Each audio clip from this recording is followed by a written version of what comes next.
Il-mistoqsija tal-lum terġa' tiħoddna għat-tema tat-talb. Aziz Fader, ħafna drabi jgħidulna li t-talb hu laqa ma' Alla. Jien persuna impenjata ħafna bil-kemm nista' nlaħħaq max-xogħol, mat-tfal, mal-affarijiet tad-dar u b'mod speċjali mal-impenji tat-tfal.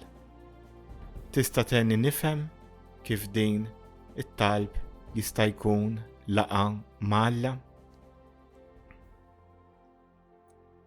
Hekk l-ewwel u qabel kollox nixtieq iwieġeb din il-mistoqsija billi nifhmu aħjar x'inhu u x'mhux it-talb. It-talb ħafna kif qedna ħafna drabi jista' jieħu diversi forom. Hemm it-talb vokali, hemm it-talb tal-kontemplattiv, hemm it-talb li hu meditattiv. Però x'inhi l-essenza vera tat-talb? L-ewwel qabel kollox it-talb m'hawnx xi ħaġa tal-moħħ. M'hawnx xi ħaġa li rrid nifhem jew li nkun naf x'jien nagħmel.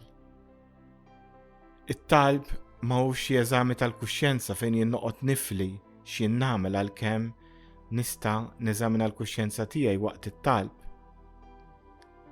It-talb lanqas mhu li nipprova naqra xi ktieb ta' spiritwalità, dak importanti ħafna.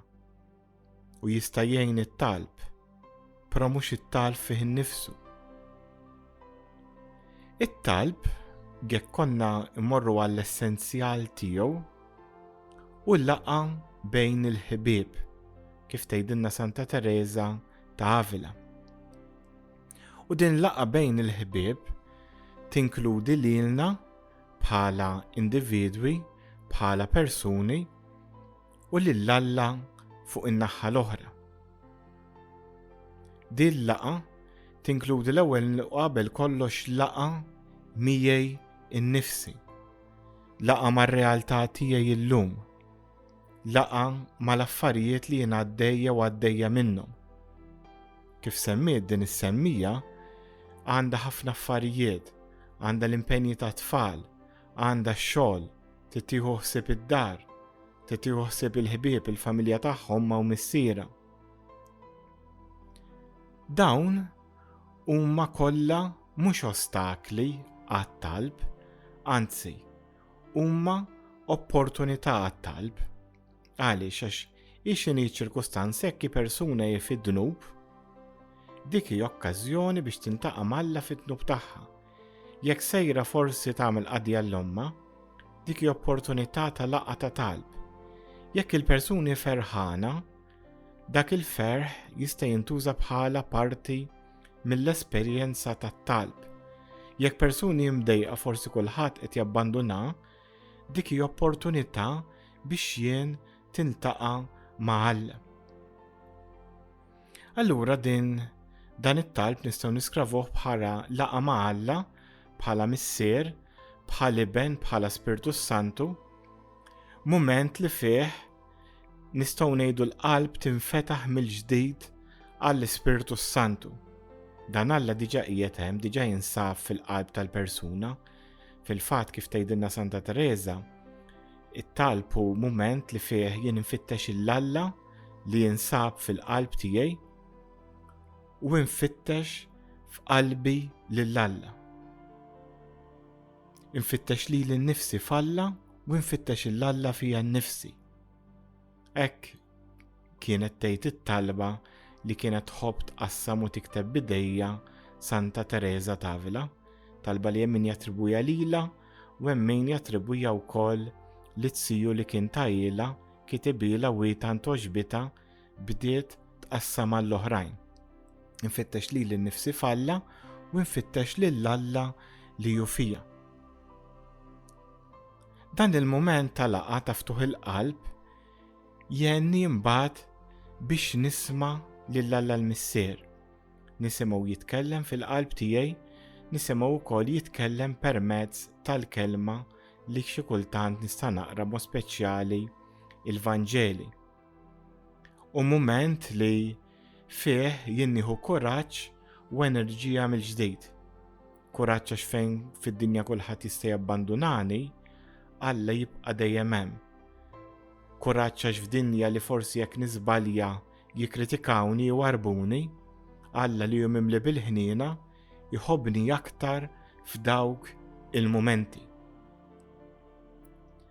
Allura dan it-talb nistgħu ngħidu din laqa' Alla meta jien nagħti ftit ħin għal Alla meta jien niftaħ qalbi għal Alla, dik li jgħidula l-grazzja ta' Alla tibda tidħol fija. U kif tidħol din il-grazzja? Din il-grazzja ta' Alla tidħol fija bit-talb nistgħu ngħidu permezz ta' 4 modi jew aħjar hemm 4 tipi ta' grazzi li jien nista' nirċevihom u nistgħu wkoll nitlobhom. X'tinkludi din il-grazzja li nista' nirċievi fit-talb? Nista' nirċievi dik li jgħidula il-grazzja purifikattiva, il-grazzja li tippurifika, il-grazzja li twassalni għal konverżjoni, jiġifieri li mmur lura lill-oriġinal tiegħi. Grazzja li twassalni biex ninbidel għat-tajjeb. Grazzja li tenni neħles minn xi trauma, minn xi diffikultà, minn xi weġġa tal-passat. Dik grazzja li tippurifikani, grazzja li tenni ninduna li jien persuna ħfirtilha. Ma jfissirx li m'għadni xi weġġa, però li ħfirtilha. Grazzja li tippurifikali il-memorja, grazzja li tippurifikali l-ħsieb tiegħi li għalkemm jien forsi żbaljajt arla ħafilli. Tista' wkoll tagħtina kull mument ta' talb grazzja li tkun ngħidula grazzja ta' dawl, grazzja illuminattiva, dawl ġdid. Jien inkun għaddej minn xi diffikultà, inkun inkwetat pereżempju fuq it-tfal li huma teenagers li qed jinkwetawni ħafna m'għadhomx bħal qabel, u pereżempju waqt it-talb nirċievi dawl ġdid. Nirċievi dawl li anke Ġesu ta' 12 sena beda jagħżel li jkun mal-ħbieb mar fit-tempju waħdu, lillhom waqlilha ma tafx li għandi nkun f'dak li hu ta' missieri. Anke Ġesu kellu l-bidwil tiegħu meta kien teenager, allura l-mument tat-talb jista' jkun jagħtini dawl ġdid fuq dik il-problema li nkun għaddej jew qed ngħix. Jista' jagħtini dawl ġdid pereżempju inkun għaddej minn xi diffikultà qed inħossni waħdi u ngħid tara il-tfat li warbuni ftit l-oħrajn għandi ċans qed nuża dan il-ħin biex nitlob. Ikollok dawl ġdid fuq xi problema, fuq xi diffikultà li tkun għaddej minnha. Imbagħad għandna wkoll il-grazzja li tqawwik li jissaħħe, grazzja fortifikattiva. Immaġina jkollok ħabib li inti tkun għaddej minn mument ta' diffikultà u jgħidlek kelma ta' kuraġġ. Bħal meta kunna għaddej minn xi diffikultà, tkun magħluq waħdek, ma jkollok moħħ xejn, u jiġi ħabib jgħidlek ejja ħa noħorġu nieħdu drink flimkien, ejja ħamorru passiġġata. Il-fatt li jkun intaqa' miegħek din il-laqa issaħħek tqawwik ixxaqilbek ftit lejn it-tajjeb, lejn il-pożittività, issaħħek ftit. Dik hi tip ta' grazzi li nistgħu wkoll nirċievu fit-talb li jgħidula l-grazzja fortifikattiva, l-grazzja li ssaħħek. Tip ieħor ta' grazzi li wieħed jista' jirċievi fit-talb il-grazzja tal-konsolazzjoni li tikkonsla, l-grazzja li tagħtik il-paċi anke fil-mument ta' diffikultà. It-tabib kun għadu kemm qallek li forsi marida b'xi ħaġa jew li forsi hemm dubju ta' mard, jew tisma' xi mard fil-familja jew bil-mewt ta' xi ħadd, jew li m'għaddejx minn xi eżami jew li ma tawkx promotion fuq ix-xogħol, u waqt it-talb dak li jkun jista' jirċievu mument ta' konsolazzjoni li għalkemm hemm id-diffikultà tħoss il-preżenza ta' Alla. Issa wieħed jistaqsi u jgħid din il-grazzja kif tirċevija. Din il-grazzja nirċevuha kemm tiġi waħedha waqt it-talb, kif ukoll billi jien nitloba. Billi pereżempju nieqaf ftit u ngħid ħanidħol nitlob tgħid imma jien bħalissa xi grazzja għandi bżonn. Għandi bżonn nikkonverti xi ftit, għandi bżonn dawl fuq xi diffikultà, qed inħossni mitluq għandi bżonn ftit tas-saħħa, qed nara kollox dlam u mniex inħoss il-Alla. Jien nista' nitlaq u nibda t-talb billi anke l-mulej nitolob ilu. U kif jgħidilna Ġesu għandna nibqgħu nippersistu fit-talba tagħna. U jgħidilna wkoll Ġesu jista' jkun missier jagħtu lit-tifel serb jekk jitlobhom il-ħobż dan jew ħajatuh ġebla jekk jitlobhom x'iekol. Kemm aktar il-missier tagħkom li hu fis-sema. Jekk jien nitolbu dawn il-grazzi, il-mulej jagħtihom li. Issa l-mulej jista' jagħtini dak li nitolbu jew jista' jtini xi ħaġa aħjar, forsi dik il-ħaġa l-aktar li jien ikolli bżonn. U dawn il-grazzi jien nista' nidħol bil-mod il-mod f'din il-grazzja. Nista' nidħol bil-mod il-mod f'din ir-relazzjoni ma' Alla. Kif nidħol fir-relazzjoni ma' Alla? Ħanifhmu aħjar x'inhi r-relazzjoni ma' Alla, x'relazzjoni ma' Alla nista' nidħol fija b'dak il-proċess li jgħidulu kontemplazzjoni. Xi tfisser il-kelma kontemplazzjoni? Il-kelma kontemplazzjoni għandek żewġ kelmiet maqudin flimkien, kum u templum, ma u tempju. Li hi abbrevjazzjoni nistgħu ngħidu ta' frażi itwal ma' Alla fit-tempju li toħodna lura anke l-esperjenza fejn il-qassis tal-Antik Testament kien jidħol fil-qaddis tal-qaddisin fejn kien hemm it-twavel tal-liġi u x-xettru ta' Mosè u hemmhekk kien jidħol fil-preżenza ta' Alla. Il-kelma kontemplazzjoni dik hekk tfisser li ndaħħal lili nnifsi fil-preżenza ta' Alla. U kif jgħidilna San Pawl aħna tempju tal-Ispirtu Santu.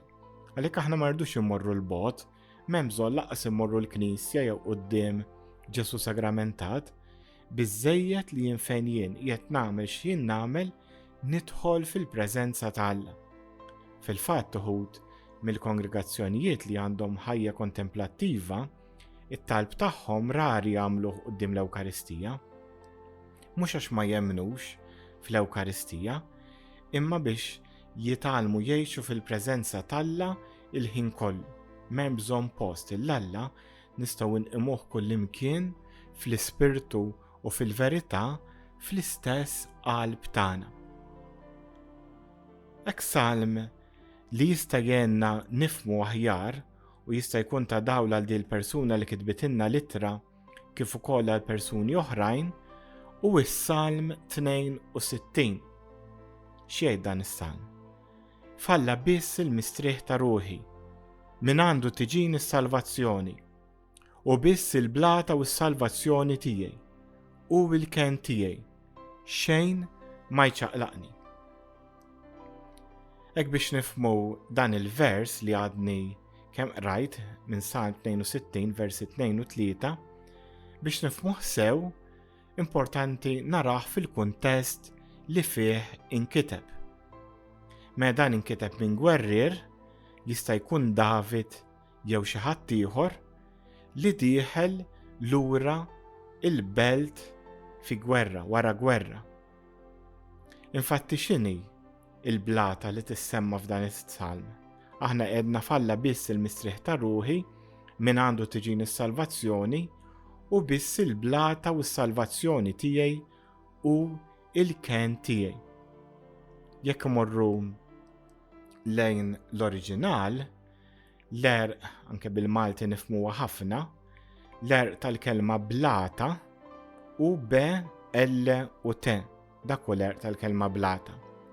Li minna tista' toħroġ il-kelma kemm blata kif ukoll belt mill-erq B, L u T. Allura x'in is-salm jgħid u l-ken tiegħi u s-salvazzjoni tiegħi? It-traduzzjoni l-aktar ċara hi li l-mulej u l-belt tiegħi li tinsab fuq il-blata. Bit-Taljan jgħidula roċċa blata u rokka il-belt ta' swar fuq il-blata. My rock and my fortress tgħid it-traduzzjoni bl-Ingliż ta' dan is-salm. Allura biex nifhmuh, immaġinaw ix-xena ngħidu aħna tal-imdina. Għandek belt fuq blata u għandek il-dan is-soldat li dieħel lura għal ġodin il-belt fis-swar.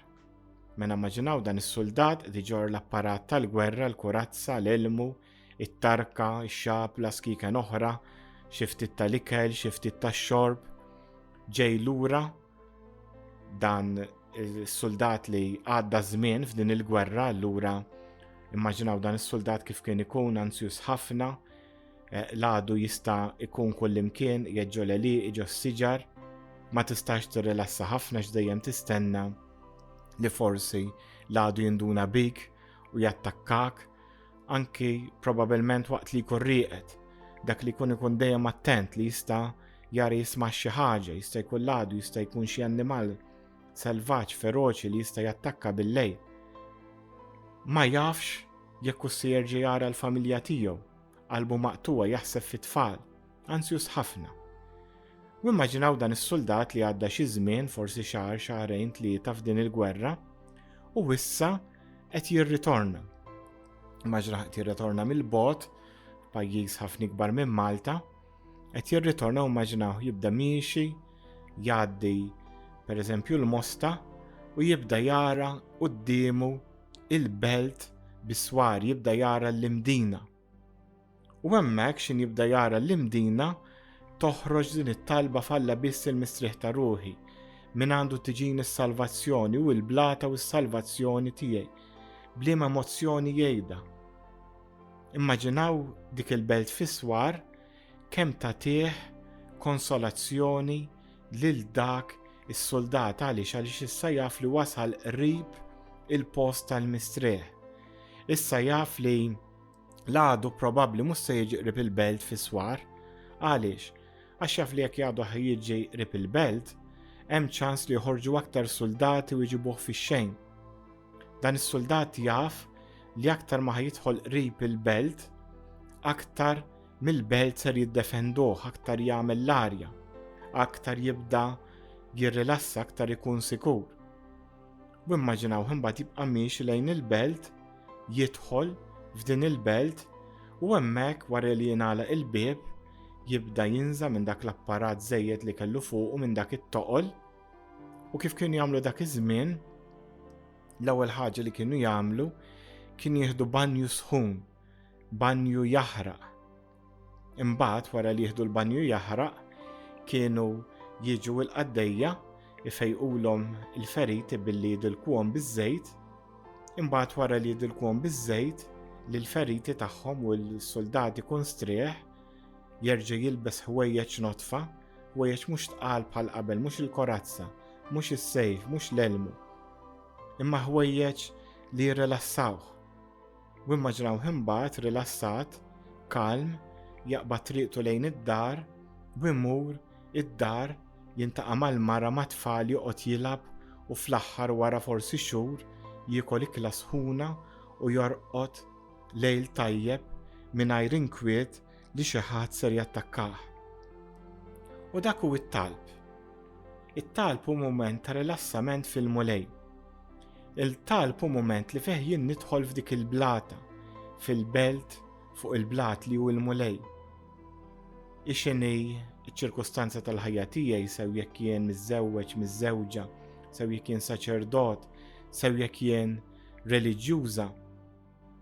F'kull ċirkustanza li nkun fija, dejjem qisni qiegħed f'battalja kif jgħidilna San Pawl stess. Aħna qegħdin f'battalja spiritwali l-ħin kollu. Anke fl-istess komunità reliġjuża ħafna drabi minn barra nimmaġinaw li l-ħajja reliġjuża hi xi post fejn il-laqa ma' Alla hija mħeġġa ħafna. Ħafna drabi jiġri bil-maqlub għax tant ikun hemm nies jgħixu qrib xulxin li tiġi qisha familja kbira li wieħed jibda jirfes il-ħin kollu il-kallijiet tal-ieħor. Allura l-mument tal-laqgħa tat-talb għal kulħadd jista' jkun dak il-mument li fih jien nidħol f'din il-belt li hi fil-qalb tiegħi u fih nirrelassa fil-mulej. Mhux kemm tkun sabiħa, nieħdu din l-immaġini. Immaġna dil-persuna li tkellmet li ma tista' tlaħaq ma' xejn.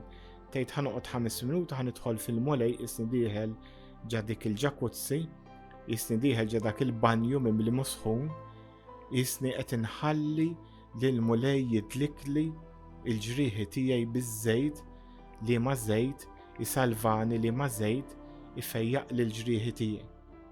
Dak hu it-talb. It-talb hu li nħalli li l-nifsi nidħol fil-mulej u nħalli lilu jibdilni. U minn hemmhekk noħroġ imbagħad nerġa' qawwi. Immaġna dak is-soldat li jidħol fil-belt, ifieq, jikkalma, imbagħad wara li għaddu ġimgħa xahrejn ikun jista' jerġa' joħroġ għall-battalja. Però għalina dawn jistgħu jkunu mumenti qosra ħafna ta' rilassament fil-mulej biex imbagħad inkomplu l-battalja u qabel noħorġu mbagħad dan il-mument jerġa' jgħinna kif jgħidilna San Pawl biex nilbsu l-armatura ta' Kristu qabel noħorġu fid-dinja. X'jgħidilna San Pawl?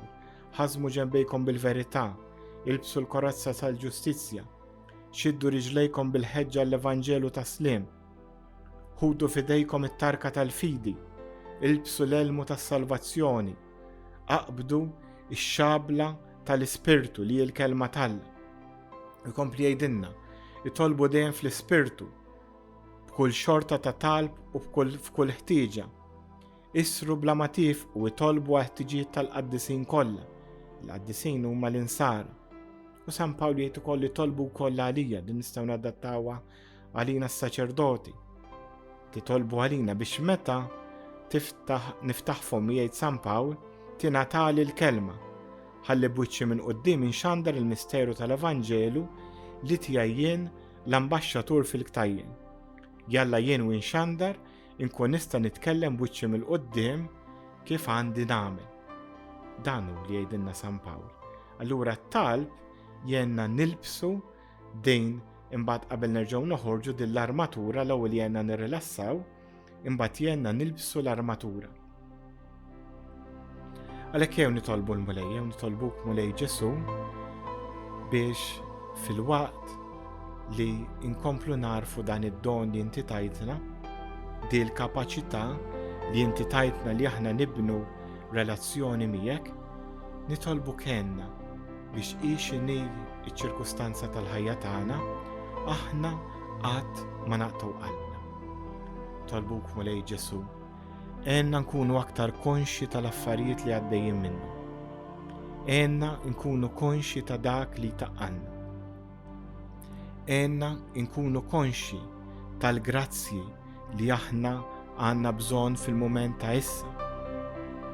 Għenna noqogħdu miegħek fil-qalb tagħna. Għenna nażlu li ma grazzi, jekk hux grazzja ta' purifikazzjoni, ta' konverżjoni, jekk hux grazzja ta' dawl ġdid, jekk hux grazzja li saħħaħna, jekk hux konsolazzjoni.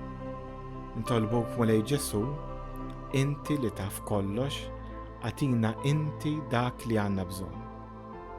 U Spiritu Qaddis, inti li tinsab fina li qiegħed tajja tabba missier, kompli ħeġġiġna u għatina l-qawwa biex dejjem nagħmlu r-rieda tiegħek, biex dejjem infittxu li nidħlu fil-mulej, biex flok naqtaw qalbna niġu ħdejk, niġu ħdejn Ġesu, niġu ħdejn il-missier u fih nistrieħu. Għenna u Alla missier niskopruk dejjem aktar inti li tinsab fil-qalb tagħna. U għenna niskopru li nfusna fik. Għenna nirrelassaw fik. Għenna nidħlu f'dak il-banju misħun, għenna nindilku biż-żejt tiegħek biex ġurnata waħda imbagħad ninaqdu miegħek fil-ġenna bħala qaddisin fost il-qaddisin. Għenna biex dir-qdusija tkun l-uniku għan tal-ħajja tagħna. Għenna biex nindunaw li kemm l-iskop ħari ta' ħajjitna kif ukoll l-istess skop tal-ħajja ta' issa u li nkunu maqudin miegħek. Din hi t-talb.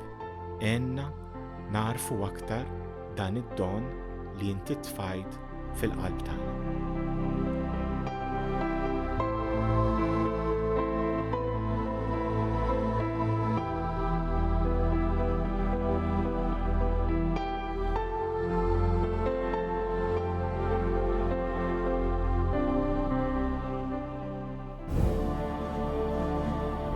Għafa subscribe issa u tiġi marraf bil-videos ġodda kollha. Għamel share fuq il-medja tiegħek biex il-kelma tajba tibqa' tiġi mxanna.